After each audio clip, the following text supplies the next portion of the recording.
Hello, everyone, and welcome to another edition of Meeting Office, sponsored by Cavaletti. And today, our guest is the architect Stella from AW Arquitetura. Stella, thank you for being here, for accepting our invitation. Thank you. Thank you so much. It's a pleasure to be here with you all. Guma, Gustavo, Onaga. And I'd like to ask you to introduce yourself and tell us a little about your career and your firm. Of course. So I'm Stella Theodorakis. I have a degree in architecture from Mackenzie, and I've been at Athié for 27 years. I joke with people that I was born there. So people don't start, I was practically born there. But what was great about all that growth was that I went through every phase of architecture, I started there as an intern. So I began to understand what this corporate field was all about. Before that, just as a side note, I did an internship in my first year of college in a shopping mall store architecture. So I was in the retail sector, yes. And I worked there for 2 years and then came to Athié. That's when some architects who studied with me were already at Athié. At the time, Athié had, 40 people. And they invited me to go there to be an intern. So I went through that and I started to understand the field of office design, office interiors. Later, over time, I became an architect. I was hired full-time and I worked on some projects in the architecture department. Back then, we were even using AutoCAD.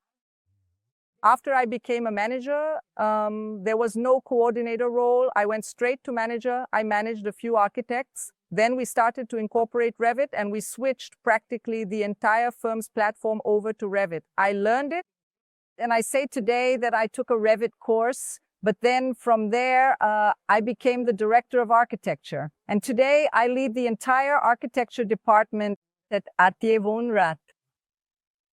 How old is the firm? Athié is 30 years old. It turned 30 last year and we even had a celebration. We published a book to commemorate the 30 years. So I was practically there from the beginning of Athié Wohnrath, right? That's when Ivo and Sergio joined forces and started to develop all this work. So at the time back then, even before I joined, offices were already requesting and asking for various different configurations, as they had already begun to consider their specific needs.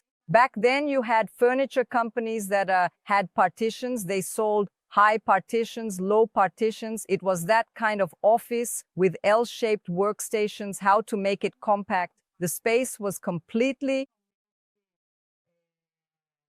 It was a different concept. A different concept. But while other architecture firms were doing a bit of everything, what did they say? Let's specialize in something, right? We're not going to do everything, because we specialize and focus on that business.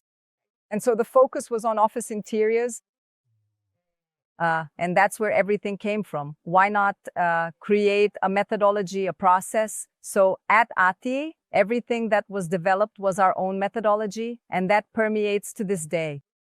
Of course, there are some adaptations with the changes that happen. So it's adapted, readjusted, right? But this methodology, it permeates. And everyone who joins goes through training and everything to understand this methodology, the process. You go abroad yourselves to study the client and the company there to establish a project for here, right? Yes, a project for here. So just to be clear, just to recap a bit. Back then, it started with specializing in office interiors. That was our flagship, right, for a long time. And that's where we managed, where we won over several clients who, in fact, are still our clients today. I mean, there was so much trust, in the process, in the methodology. It was very strong.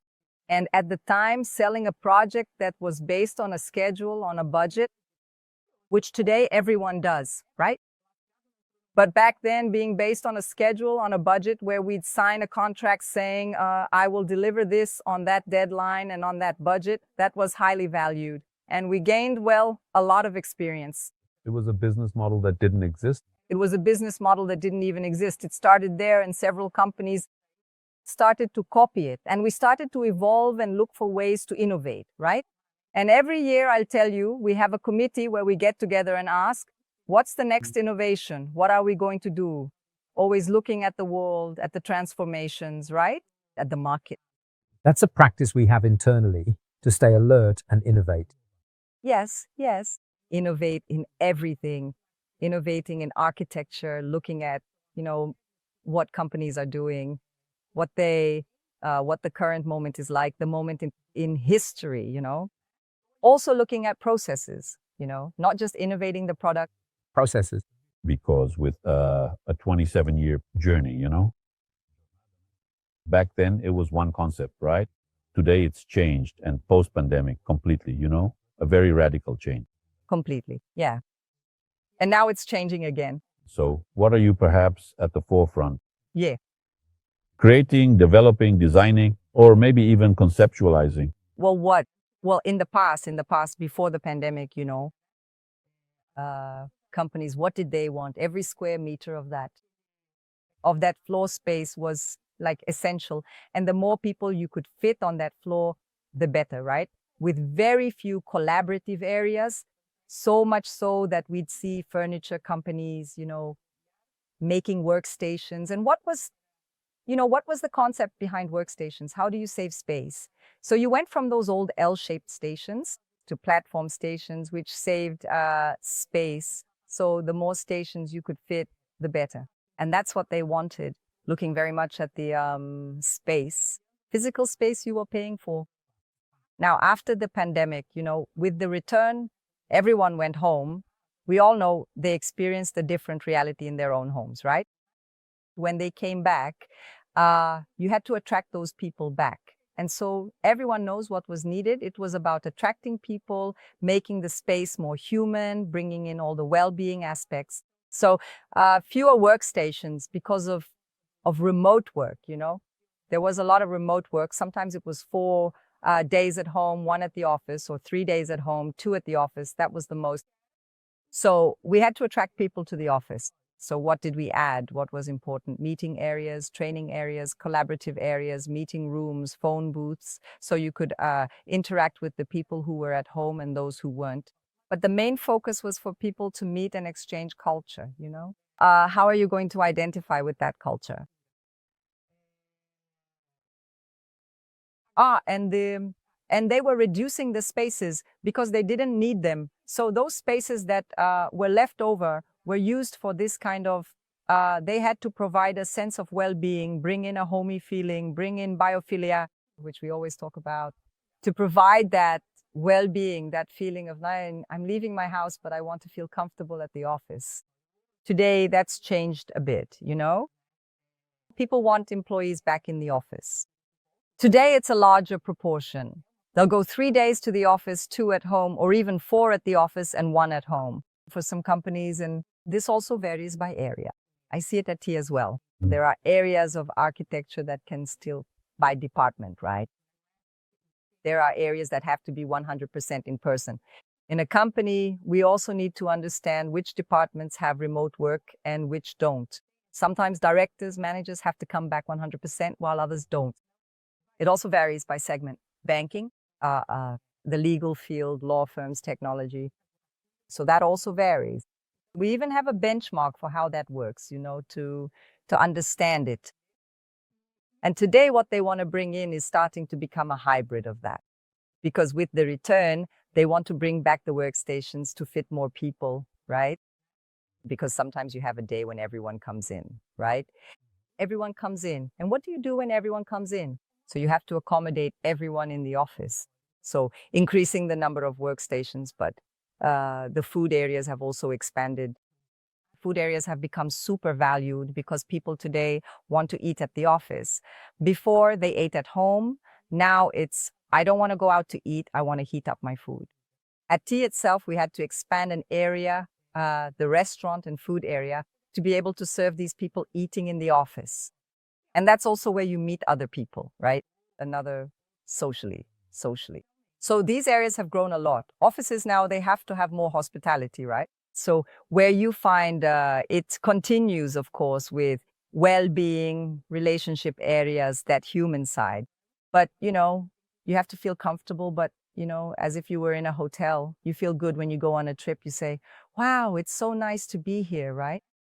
So training areas continue, and there are many training areas with modular partitions that join together to form large areas, auditoriums, bleachers.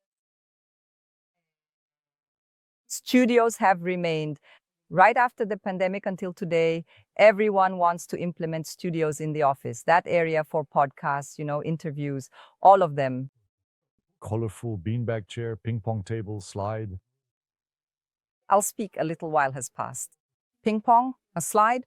We rarely create an area that has games. Unless it's a large company, a single-user business that has plenty of space, that sets aside an area, goes to TR or a more isolated area to create a gaming area.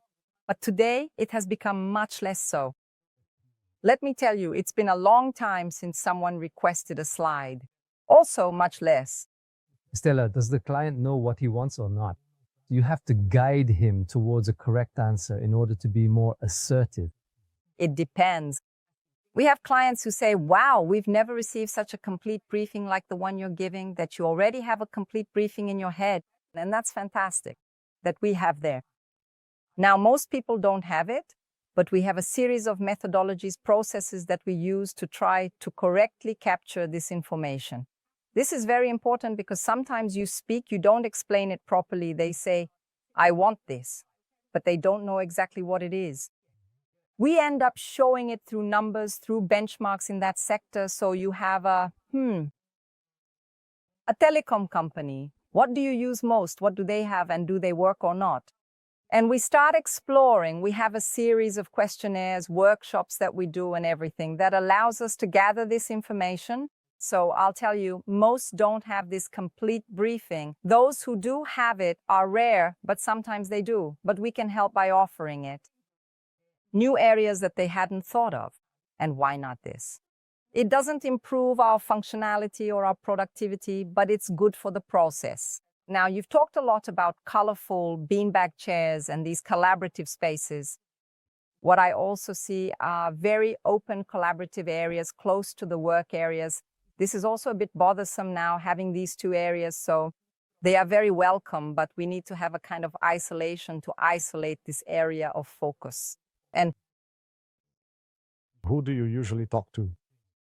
No briefing? It's the CEO, the CFO, and various staff members of HR. Most of the time, facilities management, HR. I think it's extremely important for HR to talk to us because they bring a vision of what they really want for people, what they are looking for, what are their goals, and everything, including in relation to people. So the Araguaia area is extremely important, and they are the ones who provide a lot of headcount information in the needs assessment program. We like to talk with as many people as possible. But for us, also someone from the board or the CEO himself is extremely important for understanding their vision, what they really want to convey, what their plans are for the company's growth, what they want to communicate to the employees, what they want to get across to the clients they host. I think that's extremely important. We're not always able to. Yes, most of the time we have a meeting with facilities, with HR, we get a brief, and we sometimes find that when we present that to a CEO, their understanding is different, and we have to quickly readjust to be able to meet their expectations, as the leader of the business. So we really try to understand the business, what stage the company is at, what it wants to project, where it wants to go, and how to show that. So the more people we talk to, but we always have to know who the decision maker is. And it's always good to have someone close to the decision maker or the decision maker in the conversations. And always. Always, because that's where we know exactly what he expects. No, and besides, that's actually it, right? After all, you create a project and then eventually you reach the top. That's not quite what I thought. Or even something good.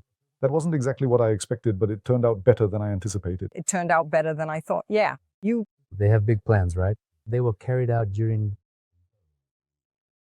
There's plenty. We have plenty of things to do. What's great is that for large projects, whether they're big projects or small projects, like I mentioned, we use this work methodology and we use all our resources for a good understanding of the briefing. We have an internal architecture department that you have. I have a landscape architect there who's working with us, and I have a lighting designer there who supports us in all the processes. So we take this briefing, we get together, and we do a big brainstorming session. Today, last year, we created, I don't know if you know, a visual communication and branding area, which is Biome. She also supports us and has been with us since the beginning of the process. So I'm getting it. I think this is essential for us to show the client along with the branding and visual communication so they can see themselves within the space. I mean, it's not just any space, it's a space that reflects your personality and culture. We've done large projects, small projects too, and we have long-standing clients who sometimes just want to make a modification or an expansion. We also cater to that. Loyal to our customers. How many people are on the team today? In Thai. In Thai? Today at Thai, we are approximately 1,200. Today it hit 1,170 and a few people. I'm saying approximately 1,200 across various areas. We have several vertical areas, which we call core areas. We have interior design areas. Exactly, it's segmented into core areas in order to have specialized service for the client, that core area that serves that specific client, and the core area. Anyone who takes on fewer projects so they can dedicate themselves to that process from start to finish. Just like the designer, the set designer can also collaborate a lot with you. Many times they can also help you. Also very, very much. I think it's very important, and that's the initiative. The fact that you're researching and seeking out professionals to partner with on projects is very interesting and pioneering. It's good that everyone brings an idea so it adds value to the project, you know? When I talk about a landscaper, a lighting designer, a set designer, we have a series of architects, many various conceptual architects, each with their own style, you know, with their own style. We call them conceptual architects, but each has their own style. So one might be more minimalist, another more disruptive, another more conservative. And by understanding the client, their culture and everything, we can allocate specific conceptual designers for those processes. So it's not an authorial architecture where we only do that one style. Athié is known for that diversity, you know? It's just that we think what's important here is to understand what the client wants. And of course, with our capabilities, our know-how, with all the research we provide to add value for them, you know? Without forgetting, obviously, the important and significant combination of architecture, engineering, and the budget, the cost they want. It's no use just inventing things, right? A major differentiator for us is having architecture, the construction company, and the entire engineering department in-house within the office. It makes it easier and it allows us to fit a good project with fully connected engineering and with the budget, right? That we either from the client or by knowing how much they want to spend. Because if you create a project that's much more expensive than what they want, but that they fell in love with, then for you to go back and make cuts and do re-engineering, it's very frustrating. So this in-house architecture and engineering means the project is born already allocated to that budget, which is different from having them separate, where sometimes the architecture is done and then you have to take it and re-engineer the project. Without a doubt, it's a solution that worked out very well. So much so that the largest company in architecture and engineering is you. Yes, and we also have, and this is great, several consultants. Besides landscaping, we have technical consultants. So I have my specific consultant for air conditioning, for structure, for acoustics. Acoustics has become a very important topic because spaces are open, the slabs are exposed. We have to make more and more calls, you know, with people working from home with this. So acoustics in that sense is also very important. Acoustic and thermal insulation. Acoustic insulation, thermal insulation, right? We also have our sustainability professional for lead, right? So we can not just lead, we have all the Consultant. An in-house consultant who supports us with all the certifications, right? Today, Athié is the firm with the most, I believe, LEED certifications. We have WELL, Fitwell, and other certifications, Aqua, and so on. You have other areas besides architecture, right? There's engineering. Yes, we have branches for architecture, engineering, and the construction company. And we have a few, as I was just mentioning, I ended up a few divisions then over time. Remember I said that back in the day, we only focused on office interiors? Over time, the clients, they liked the process and the methodology so much because it worked. They gained so much trust that they said, why not do a residential project, my house? Why not do a building? And so we got into the building sector. So today we have a building division that does buildings, residential, corporate. We even have our own development company where our building division does all the buildings for that developer, the designs. And we have before the pandemic, we started an entire vertical for education. I mean, we saw that just like offices, schools too, schools and universities, that whole education sector was also at a moment of change, right? Learning changed too. It's not that old model where the teacher is there talking and the students are just paying attention. There's also a collaboration between the teacher, the student, between everyone. So the classroom had to be transformed. Classrooms, outdoor spaces, everything. And then one school starts to change, a university emerges, and it starts to attract others. So even today, it's a very strong market. Yeah, this thing about schools catches my attention because when my son was in college, because he was taking online classes. Exactly. And the presentations were on a digital screen, right? And I come from another era, Which was chalk and... It was chalk with a teacher at the blackboard with chalk. I'd look at that and think, man, how does anyone learn like that? Because It's more modern, the use of transparency. You were already in a more modern moment. I'm from the mimeograph era, so you can see it even today in how new school concepts are being designed, right? Because the kids all have tablets, digital devices in their hands. With everything. No, everything. The spaces have changed completely, even in schools. The hallways are no longer just hallways. There are other activities happening in the circulation areas between classrooms.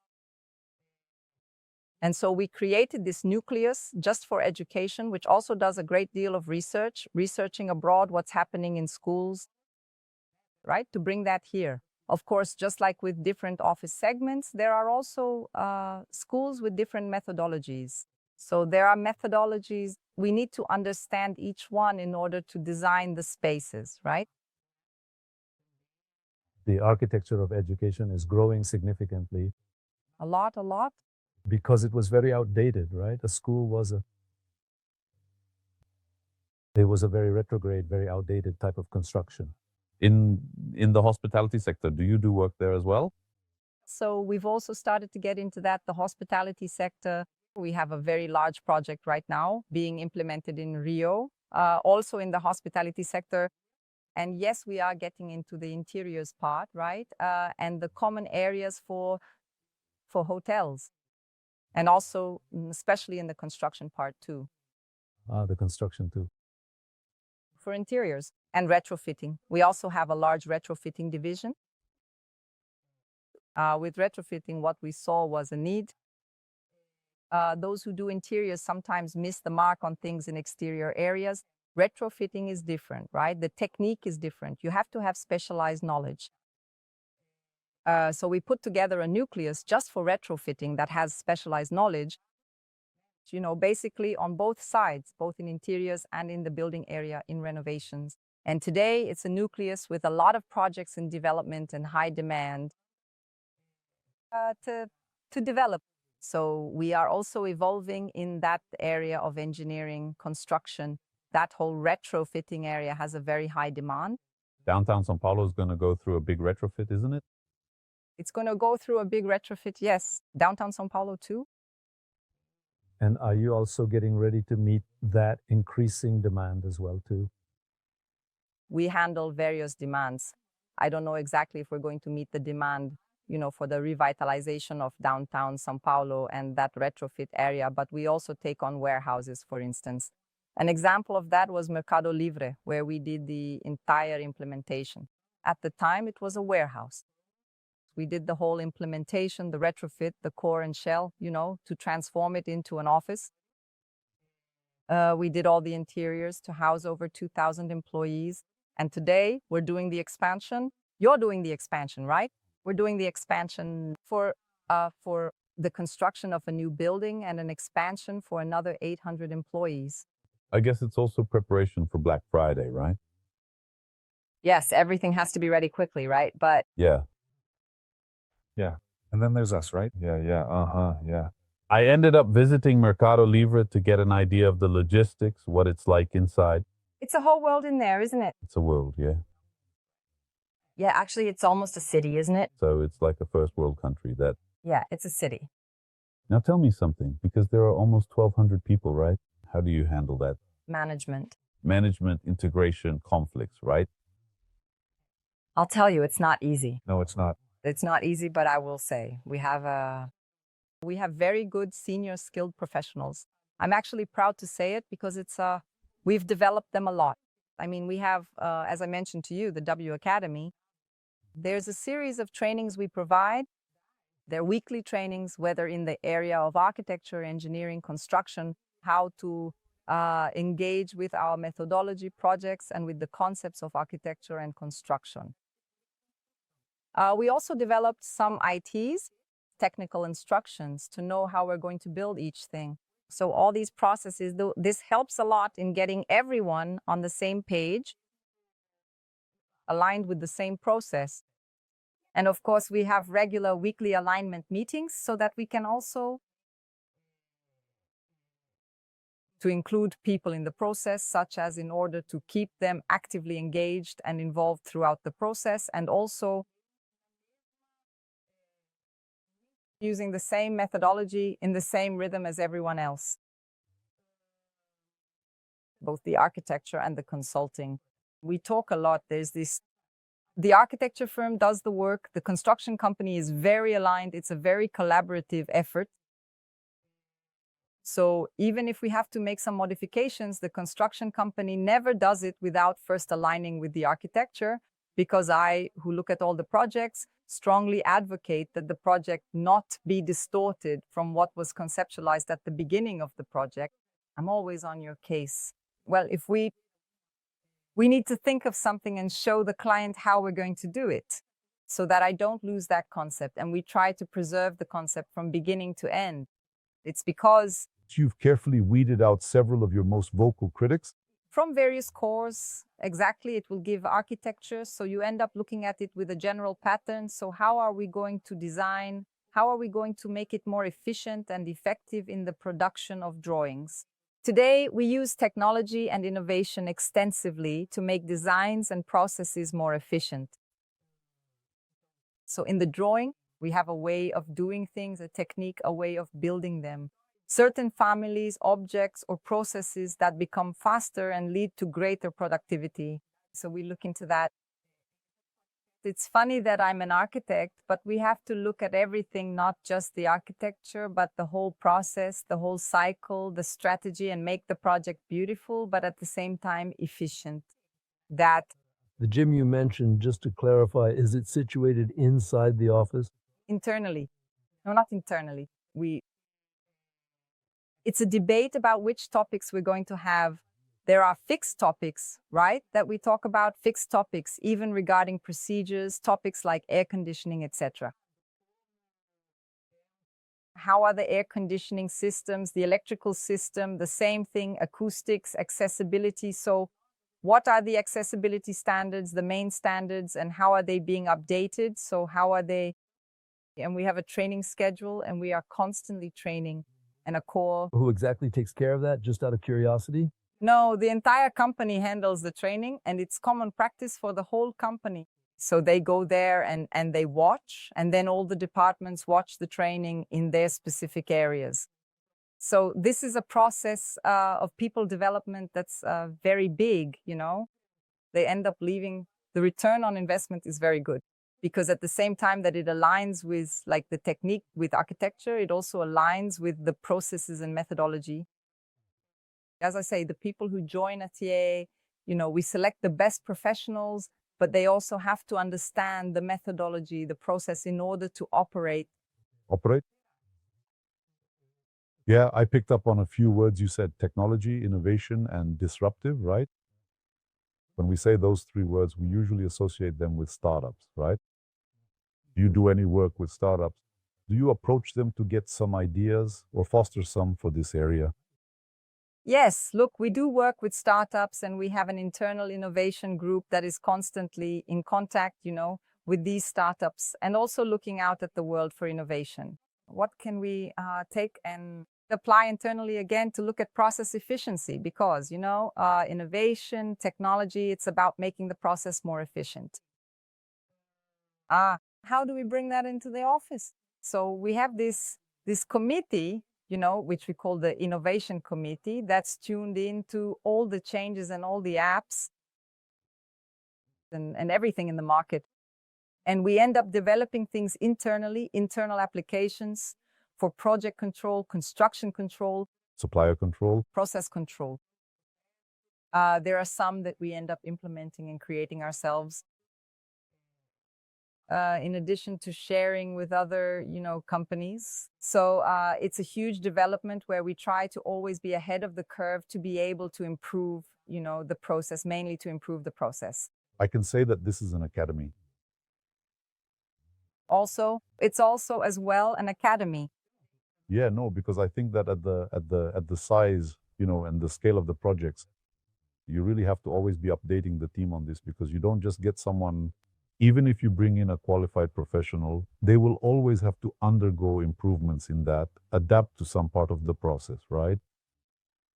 I'll tell you, we are in constant transformation. Sometimes people even say, wow, again, but again, the thing is, we can't stop, we have to keep up with everything. And the world, it seems to change every minute, right? So you have to keep up, and we try as much as possible to transfer, how to also transfer to the people, who work with us, this innovation, and the development of people. I say that people leave very well prepared. That's why I say stay at Athié, because you go through all the project phases and you end up becoming a professional.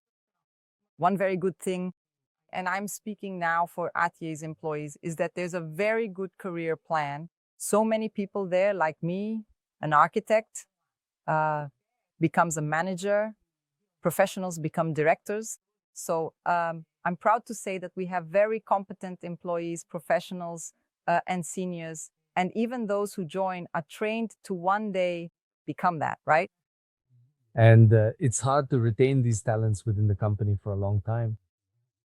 That's true, but that's why we say with these opportunities available, we retain more than. We interview several professionals here on the program, a great majority, Went thoroughly through the FIE process. and had long journey. Long journeys. It wasn't like, oh, I went through TAT and stayed for 3 months. Nothing like that. Anywho, I'm not from the field. I ended up learning about TAT through other people, right? That's right, isn't it? We have to do interviews. Yeah. because we always ask what your journey has been, but the vast majority, that's why I think it became a school, it became an academy, it became a reference, right? Not just in Brazil. I think in South America, it's the largest architecture firm. Yes, it's the largest architecture firm. Maybe even in the world. Maybe in Latin America. Latin America, the world, I wouldn't say. Maybe not. But as you said, employees.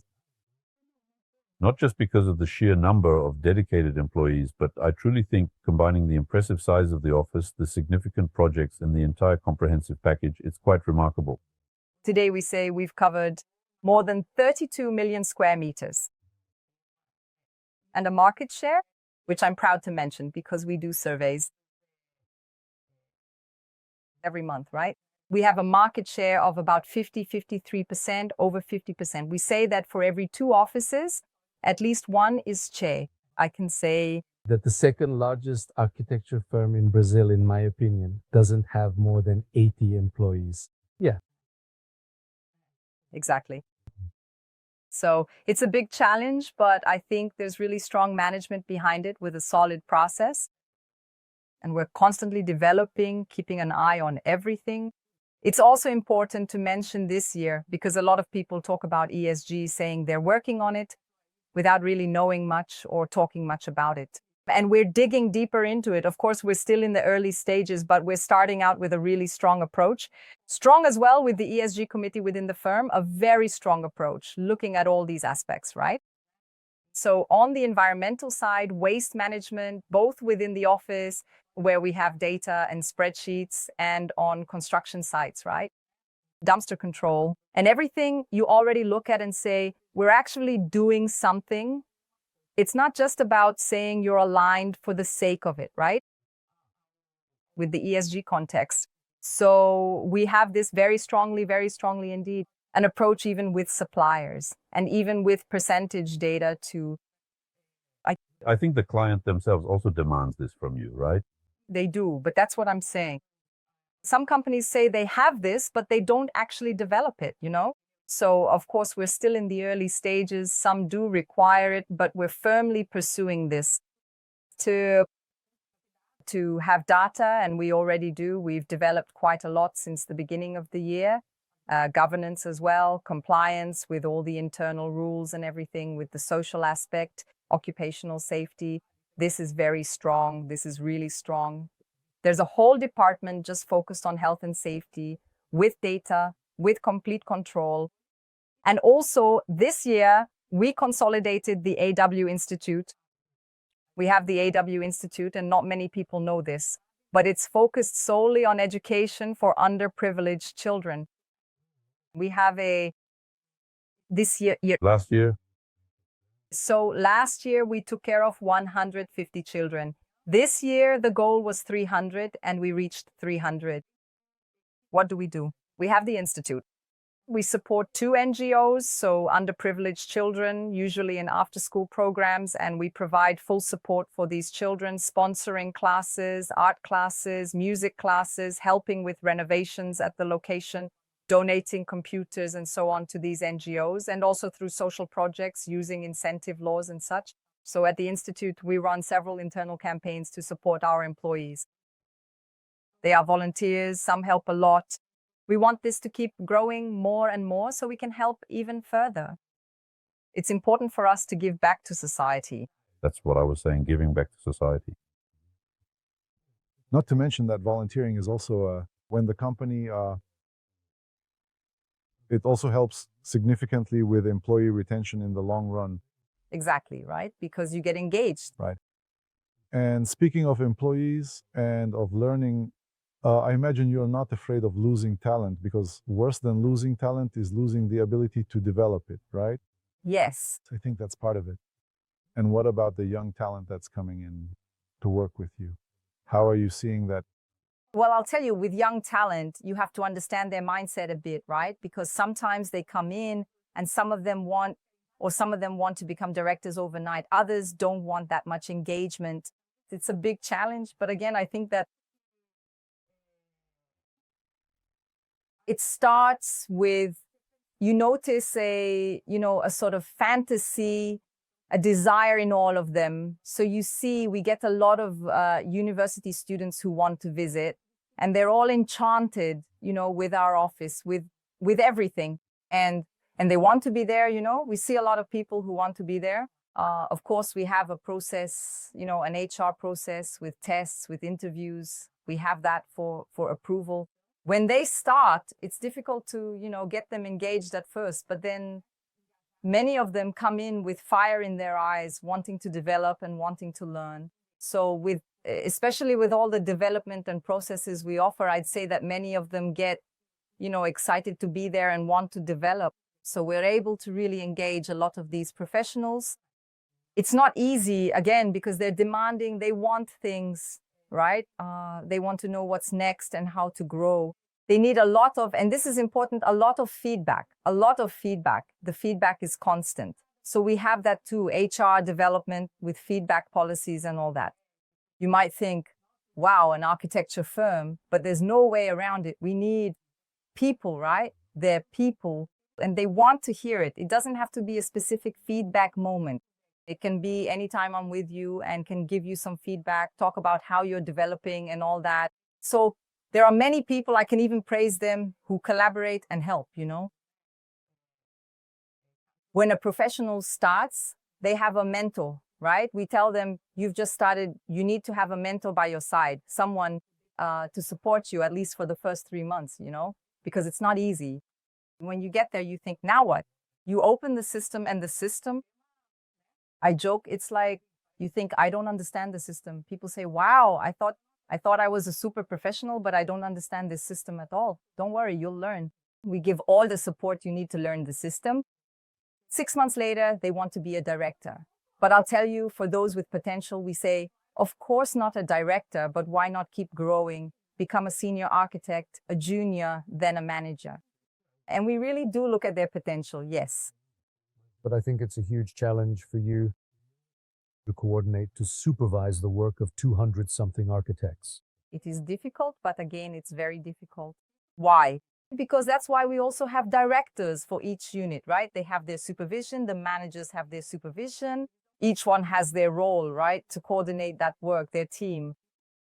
But I like to do it. I hold weekly alignment meetings with each unit in the architecture department, looking at projects one by one. Today we have 7 interior design units. I have the retrofit department, right? There's the building department, which I mentioned. So we look at each project and of course, I don't get into the details of each one because that's what I ask of them, right, to handle the details. But I am able to see if that concept is carried through to the end of the process and that nothing has distorted it, so we can deliver what we offered, right, to the client. There it is. And have projects with excellence, right? What we want is to be proud, to take a photo, to be in a book and say, wow, look at the pride in creating an inspiring project. And on top of that, volunteer work is also, when a company encourages it, it also helps with employee retention. Exactly, right? Exactly right, because you get them engaged. That's right, that's right. And speaking of employees, speaking of learning, I imagine you're not afraid of losing talent, because what's worse than losing talent is losing the ability to develop talent, right? I think that's a key point. And what about the young talent joining you? How do you see that? Well, I'll tell you, with young talent, you have to try and understand their mindset.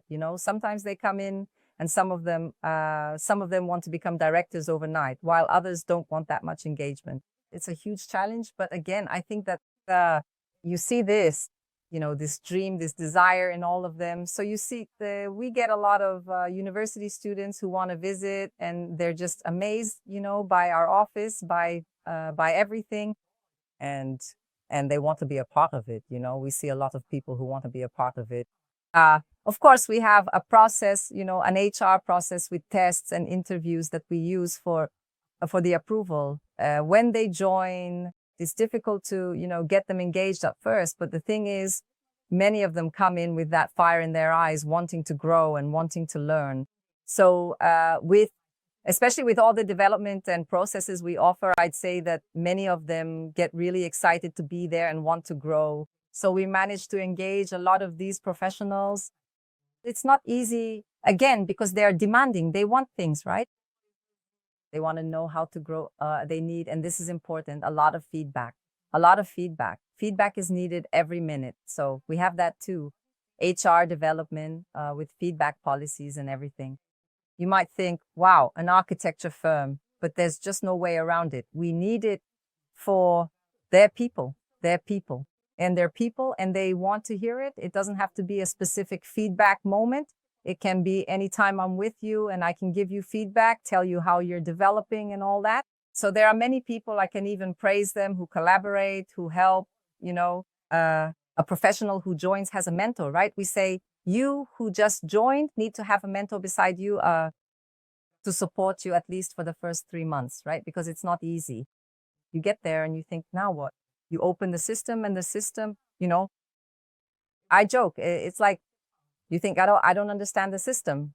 People say, wow, I thought I was a super professional, but I don't understand this system at all. Don't worry, you'll learn. We provide all the support for you to learn the system. 6 months later, they want to be a director. But I'll tell you, for those who have the potential, we say, Of course, not a director right away, but why not keep growing? Yes. Become a senior architect, a junior, then a manager. And we really do look at their potential, yes. Yes, yes. But I think it's a huge challenge for you to coordinate, to supervise the work of over 200 architects. It is difficult, but again, it's very difficult. Why? Because that's why we also have directors for each core, right? They have their supervision, the managers have their supervision. Each one has their role, right, to coordinate that work, their team. But, you know, I like to do it. I do a lot of weekly alignment meetings with each core in the architecture department, looking at each project one by one. Today, there are 7 interior design cores. I have the retrofit department, right? There's the building one, as I mentioned. So what we look at each project where, of course, I don't get into the details of every project because that's what I ask each person to do, right? To get into the details. But I can see if that concept is maintained throughout the entire process and if nothing has deviated, so we can deliver what we promised, right, to the client. There it is. And to have projects with excellence, right? What we want is to be proud to take a picture, to be in a book and say, folks, look how proud we are to create an inspiring project. Then this is already what number book is this? The book? Oh, you got me now. It's 1, 2, 3. I think it must be the 6th one. The 6th. That's it, yeah. It must be the 6th, the one we just launched, because there was a collection here. We want to launch another one next year. We'll see. All right. If we can manage. And so it's a constant challenge, but that's how we maintain a bit of the quality. We ensure that people really look at the projects at every detail. I have a question because, you know, as a leading firm with international references, brand guides, right? Yes. Yes. When it comes to tropicalizing that here, do you find it difficult with product? Where you end up having to say, look, we need a specific line for this? Do you develop a project? No, for the most part, but no, we do. If there isn't an exactly specific product, we find one and even try to convince them, because really sometimes it's like it has to be that specific supplier and it's not possible and it becomes unfeasible to import it, right?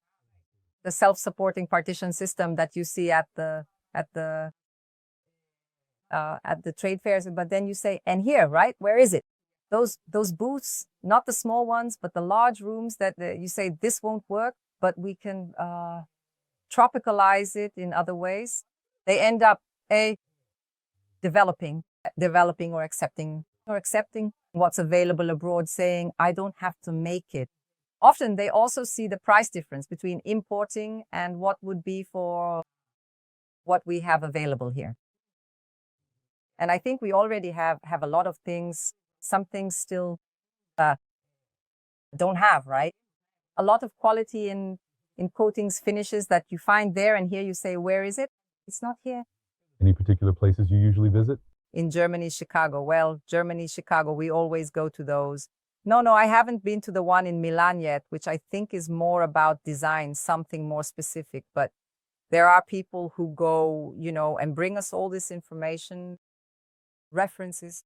But what I find most important, besides those fairs, of course, and we can't forget the ones here, our own Revestir and so on that you have to go to, right? We always get something from them. We do. But more important than that, I think, is to travel and experience and see what the trends are. We see a lot of trends outside of the fairs. You see them by visiting offices, visiting spaces, visiting whether it's the whole architectural side, buildings. You go to the other side of the world and you see such completely different solutions in architecture that you can bring back here. So today, for example, we see good projects in China for buildings. We see a lot in Dubai, Singapore. I was in Singapore last year. In Singapore, the schools, education, the buildings, it's spectacular. The airport too. The airport too goes without saying. It's beautiful. But yeah, we see, and that's where you end up seeing a lot of solutions and a lot of innovation for what's out there. So I think it's more on the Asian side. Right? There's a lot going on there. Of course, solutions, the United States has them too, but I see a lot over there as well. I was just in Singapore again last year, and the solutions you see there for building, the buildings themselves are just incredible with sustainability solutions and how they're made, and the construction is just, and the education there too. The education is unparalleled. Yeah. Yeah, so you end up bringing it back, you know. You do research and all that. And we're part of some groups that also bring us this, what's happening abroad, so we can incorporate it. And you develop things here too, right? Sometimes we talk among ourselves internally and think, why not bring innovative solutions here as well? Yeah, because it's a big challenge, right? To bring in, as clients, international brands, right? And to do this tropicalization, you know? And there are a lot of them, right? The multinationals, you see them here, they already come with a guide ready. Sometimes they even come with a sketch ready, and we have to adapt it. But normally it adapts to what we have, and it's fine. Again, it's one thing or another that I'd like to have that we don't, when you ask about what we don't have here. But for the most part, we manage to meet the needs. How do you see the future of corporate architecture developing, in your opinion, especially in the coming years? I think that more and more the spaces are going to change. They're going to adapt to what we want. Companies are coming back now, and I'll tell you, They're really coming back. they're really coming back. So they're looking for more floor space. So we're going to have to reinvent ourselves even more with these spaces, right? Like I said, bringing that hospitality, but a little bit more, right? Because what's going to make the diff? How are you going to bring people back? Because the big companies have already decreed it. We want people back. Yes. 5 days a week, right? I mean, there are other companies we're designing for that in 2026, January 1st. It has to be ready because they're going to decree that everyone returns to work. So we have to reinvent ourselves, and we have to. But it's crazy, isn't it? Because in 6 years, you know, you take the pandemic period. It changes, right? It was like, it was all. Vacation's over. No, everything's over, right? Because the concept changed. It definitely changed everything, right? And so you go from that thing of everyone in the office to everyone at home, then they start to come back and. And today, I used to see some people saying, yeah, no way, I'm not going back. But today they're saying, no, I feel like I've lost a lot of contact with people. I lost the culture. I lost what was important to me there. So they want to go back to the offices to be able to. Yeah, I understand that often a person's isolation, you know, in an environment, it ends up becoming, I think, even depressing, you know? That dynamic we see in your office with people going up and down, it's like a city. One person goes for coffee, another runs into someone else and talks to them. And so that's what offices need to have. It's a different dynamic. We have meetings in the conference rooms. We have encounters. Like I said, the coffee, the food, it solves a lot of problems. You go there and and that's going to be a huge trend now in.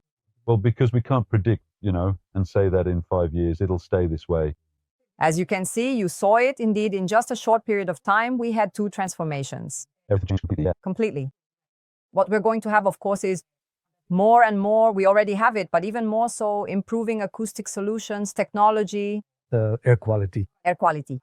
Actually, on tech, on the subject of technology, we didn't talk much about it, but we have a company that's also a partner that we're partners with, that comes in with us to understand that whole side of the company's technology and be able to offer the systems. So that can range from 1,000 to 1 million. On routers, software. And everything. So that changes things too, right? It does. How you're going to apply technology in the environment, that whole part about acoustics, the mobility aspect, flexibility as well. The more flexible, the better. We already had that, but today it's a little different, right? Flexibility in all spaces, not just in one meeting room or another. So it's a constant transformation, isn't it? That we're reaching the end. But before we wrap up, I'd like to ask the following. What does it mean to be an architect? And what is architecture to you, Stella? Well, I'll tell you. Architecture in general, as everyone knows, right? It's about turning people's dreams into reality. For me, I saw another side of architecture. In addition to that, of course, you know, we take that and transform it into reality. We look a lot at functionality, at productivity, at people's engagement. So, of course, it's not just about bringing the dream to life, but looking at all these aspects, right? Especially in office interior architecture. But for me, it was also a great challenge because there at Athié, I also had to look at architecture, not just from that perspective, but also in terms of the entire business strategy, right? Looking at architecture, combining it with this whole area of technology, of the technical area, and along with the budget. So looking at this entire process is a great architecture in itself, right? How you transform a dream all the way to its implementation, going through all of those stages. So I think that besides transforming the dream of the client, of the person who's conveying that to us, it's also about looking at helping them also with this whole part of productivity, the functionality of the spaces. And the more productive, the more functional, the closer you'll get to your objective. And it makes you proud when you look and you say, I didn't just implement it, but afterwards I saw the result of people using that space, that it worked out. So that for me is very gratifying. It's satisfying. It's very satisfying, right? And of course, looking at the client satisfaction. So we look at it like, for me, a satisfied client is worth more than anything. Them recommending us to others or them hiring us again. For that, there's no better satisfaction. And so we're very proud of what we do, right? That's the proof of a good job, right? When they recommend you or end up signing a new contract, right? It's a sign that you did a good job. And wants to continue with you. And wants to continue. Trust. Trust and credibility. That's what we always try for. Stella, thank you. Thank you very much. Thank you. I loved being with you. It's an honor to have you here. For me too, it's an honor to be here with you. Sharing this whole journey, right, Nelio? It's been many years. That's great. 30 years of the firm, but 27 in my career within Athié. Exactly. And we've never interviewed an architecture firm with more than one professional. That's right. So it's a first. Well, Sergio was with us. Well, Sergio, yes, but it's the same. It's the same then. No, and it's actually quite funny because we interviewed Sergio at exactly the same moment, right at that particular time, right after the pandemic. So you see, It was a different matter, a different outlook. it was a different vision. And today, after I think 2-3 years, right? I think it's been 3 years since we interviewed Sergio, and we already have a new vision of what that journey was. So much has happened, has passed, right? In 3 years, we'll talk again. Yeah, that's why it's important, because Everything's new, right? it's all new, right? Because even though we talked back then, you know, you can see that in this journey of 2-3 years, you know, everything has changed. Everything. And it's important for us to update and see what's ahead, right? That's why when I asked you, you know, how you see it, right? We can't make a 5-year forecast because in a year, everything could change. But we have a plan for that. yeah, looking at the vision, we think it's going that way. But a lot happens, right, that then changes the path. Thank you for participating. Thank you, everyone. Thank you, Stella. Thank you. Thank you to all of you watching, and see you on the next show.